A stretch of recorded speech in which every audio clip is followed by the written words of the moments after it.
कभी सोचा है कि हमारे समाज में जेंडर, धर्म और जाति के आधार पर जो इतनी विविधता है, उसका हमारे लोकतंत्र पर, हमारी पॉलिटिक्स पर क्या असर पड़ता है? क्या ये सामाजिक पहचान हमारे लिए एक ताकत है या फिर लोकतंत्र के लिए एक चुनौती? चलिए आज इसी बड़े और जरूरी सवाल को समझने की कोशिश करते हैं। तो इसे समझने के लिए हम इसे 4 हिस्सों में देखेंगे। सबसे पहले हम जेंडर यानी लिंग के मुद्दे पर बात करेंगे कि कैसे ये हमारे घरों से निकलकर राजनीति के मैदान तक पहुंचता है।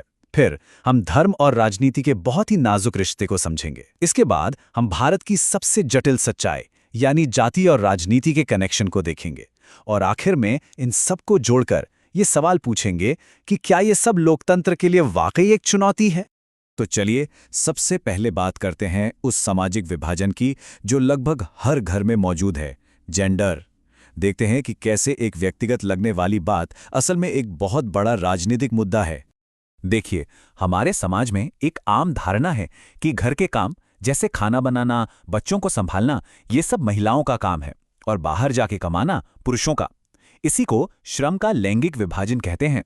पर यहां रुककर सोचने वाली बात यह है कि क्या यह बायोलॉजिकल है? नहीं, ये समाज के बनाए हुए नियम है, एक सोच है जो पीढ़ी दर पीढ़ी चली आ रही है। और इस सोच से होता क्या है? समाज दो हिस्सों में बंट जाता है। एक तरफ है घर के अंदर का काम, जिसे अक्सर कोई काम ही नहीं माना जाता, उसकी कोई आर्थिक कीमत नहीं होती। और दूसरी तरफ है घर के बाहर का काम, जिसे पहचान मिलती है, पैसा मिलता है और सम्मान भी। यहीं से असमानता की शुरुआत होती है। इस बंटवारे का एक सीधा असर हम शिक्षा पर देख सकते हैं। आंकड़े साफ दिखाते हैं कि भारत में पुरुषों की साक्षरता दर 76% है, जबकि महिलाओं की सिर्फ 54%। ये सिर्फ नंबर नहीं है, ये एक कहानी बताते हैं कि मौके किसे ज्यादा मिल रहे हैं। और इसका असर सिर्फ पढ़ाई लिखाई तक नहीं रुकता। इसका नतीजा ये होता है कि अच्छी तनख्वाह वाली नौकरियों में महिलाएं कम होती हैं। कानून होने के बावजूद अक्सर एक ही काम के लिए उन्हें पुरुषों से कम वेतन मिलता है। और सबसे चिंता की बात, गिरता हुआ बाल लिंगानुपात, जो दिखाता है कि समाज में बेटों को लेकर कैसी प्राथमिकता है। तो फिर राजनीति ने इस समस्या को हल करने के लिए क्या किया? एक बहुत बड़ा कदम उठाया गया। स्थानीय स्तर पर पंचायतों और नगर पालिकाओं में 1/3 यानी 33% सीटें महिलाओं के लिए आरक्षित कर दी गईं। इससे लाखों महिलाओं को पहली बार राजनीतिक फैसले लेने की प्रक्रिया में शामिल होने का मौका मिला। और ये कहानी यहीं खत्म नहीं हुई। दशकों के लंबे इंतजार और बहस के बाद हाल ही में नारी शक्ति वंदन अधिनियम पास किया गया। अब यही 1/3 आरक्षण देश की लोकसभा और राज्यों की विधानसभाओं में भी लागू होगा। ये भारतीय राजनीति के लिए एक गेम चेंजर साबित हो सकता है। अच्छा, जेंडर के बाद अब बात करते हैं एक और बहुत ही शक्तिशाली पहचान की, जो राजनीति को बहुत गहरे तक प्रभावित करती है, और वो है धर्म। भारत जैसे देश में जहां इतने सारे धर्म एक साथ रहते हैं, वहां राजनीति और धर्म का रिश्ता बहुत ही नाजुक हो जाता है। महात्मा गांधी ने एक बार कहा था कि धर्म को राजनीति से अलग नहीं किया जा सकता। पर यहां समझने वाली बात यह है कि उनका मतलब किसी विशेष धर्म या पूजा पद्धति से नहीं था। उनका मतलब था धर्म के नैतिक मूल्यों से, जैसे सच्चाई, अहिंसा और सेवा, जो राजनीति को एक सही दिशा दे सकते हैं। लेकिन जब धर्म का इस्तेमाल लोगों को बांटने के लिए होता है, तो ये बहुत खतरनाक हो जाता है। और इसी खतरे को कहते हैं सांप्रदायिकता। यह एक ऐसी सोच है जो इस विचार पर टिकी है कि धर्म ही किसी राष्ट्र की पहचान है। ये सोचती है कि एक धर्म के लोग ही एक राष्ट्र बनाते हैं और दूसरे धर्मों के लोगों को या तो दबकर रहना चाहिए या अलग हो जाना चाहिए। ये सोच समाज में जहर घोलने का काम करती है।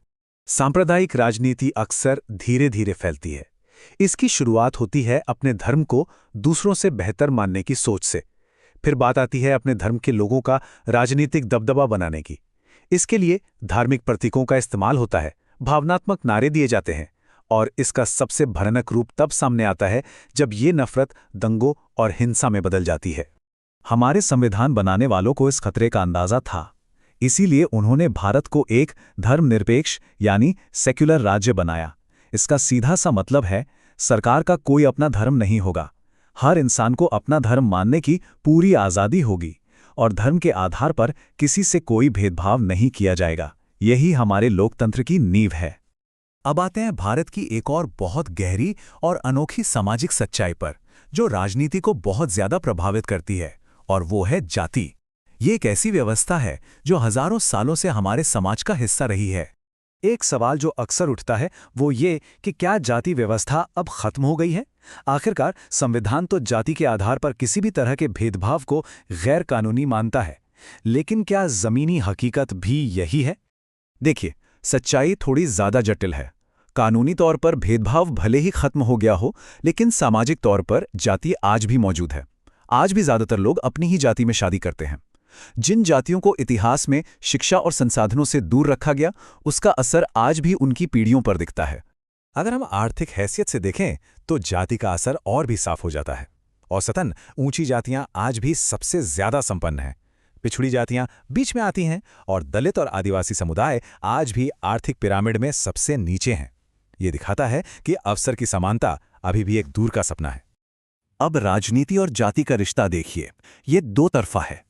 एक तरफ राजनीतिक पार्टियां चुनाव क्षेत्र में देखती हैं कि किस जाति के कितने वोट हैं और उसी हिसाब से उम्मीदवार खड़ा करती हैं। इसे कहते हैं राजनीति में जाति। लेकिन इसका एक दूसरा पहलू भी है, जिसे जाति में राजनीति कहते हैं। इसमें अलग अलग जाति समूह एकजुट होकर अपने हक और हिस्सेदारी के लिए राजनीति का इस्तेमाल करते हैं।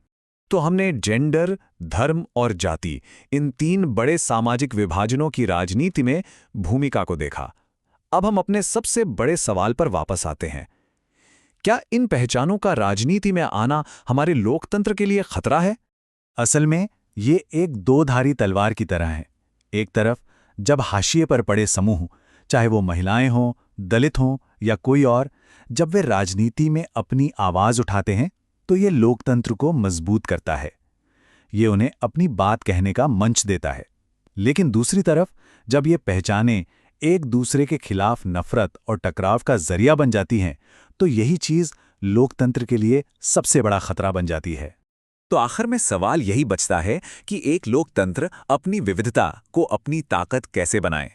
वो कैसे सुनिश्चित करे कि हर समूह को अपनी बात कहने का मौका मिले, लेकिन समाज बटे नहीं बल्कि और मजबूत हो? ये एक ऐसा सवाल है जिसका जवाब किसी एक के पास नहीं है। इसका जवाब हम सभी को एक साथ मिलकर खोजना होगा।